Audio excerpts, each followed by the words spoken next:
The new Netflix action film tells a story of an army captain who is forced to use her years of tactical training and military expertise when a coordinated attack threatens the remote missile interceptor station of which she is in command. I watched the new film Interceptor on Netflix. Should you?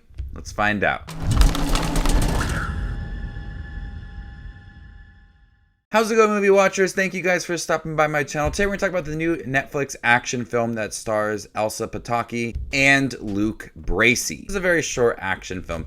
It gets straight to the point right away. She's in charge of this command center and it's under attack. It's really up to her and a few other people to stop Luke Bracey's character from releasing missiles across the world. And this is a very cliche action film. From some of the one-liners to the fact that she is their only hope and it's a race against time. A lot of it feels very cliched, but a lot of it also feels very fun. There's a lot of great action within here. A lot of it is well choreographed. There's not a lot of edits to make it really jarring to watch. So a lot of these action scenes, and they come in full force. There's a lot of them since it is just a really quickly paced action film. There's a lot of action scenes and they are filmed so well and they're really intense as well. With some of these big action scenes, it almost feels like a summer blockbuster at times, but on Netflix, especially towards the end with a big action scene. And also the score tries to amp up the action and tries to amp up the emotions with, I don't see some of these smaller action films that have a score that kind of just goes all in, but I was impressed with the score and how it accompanied a lot of those big action scenes. And also Pataky handles a lot of these action scenes very well. She's very confident in herself and she realizes that she can take down a lot of these people and she will do whatever she can to stop this from happening.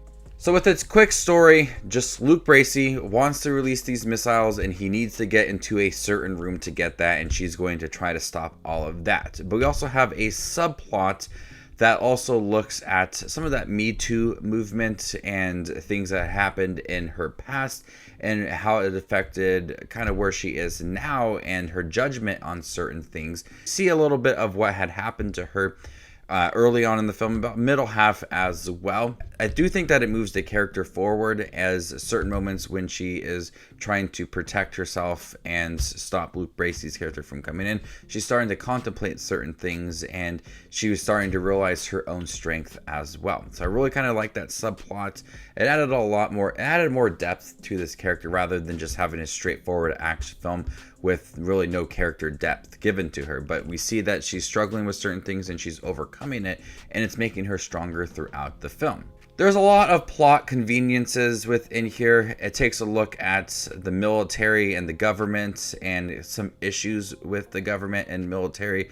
There's certain things that just really don't make any sense. Certain things that happen that feel very convenient and really don't add anything to the plot, and they're just kind of weak writing when it comes down to it. And some of the characters, especially the villains in here, are a little obnoxious. And when you learn of the villainous plot, it's a bit ridiculous. A lot of those things that you can easily overlook because a lot of the action is intense. There's some pretty graphic scenes, especially coming towards the end of the film. But overall, it's a quickly paced film with a lot of action. Elsa Pataky is amazing in this film. A lot of great action scenes for her. And I really liked her as a character and how she's overcoming certain things, not only within the moment protecting this command center, but also in the past as well, and how she overcame a lot of that, give it a little more depth to this character. It's cliche. There's one-liners that you've probably heard before. It knows exactly what it wants to be, and it wants to be a fun action film. So before I give you my score for Interceptor on Netflix, make sure to check out my channel. Here I do movie reviews, trailer reactions, ranking videos, tier lists, all that fun movie related content that you see on YouTube. I do it all here.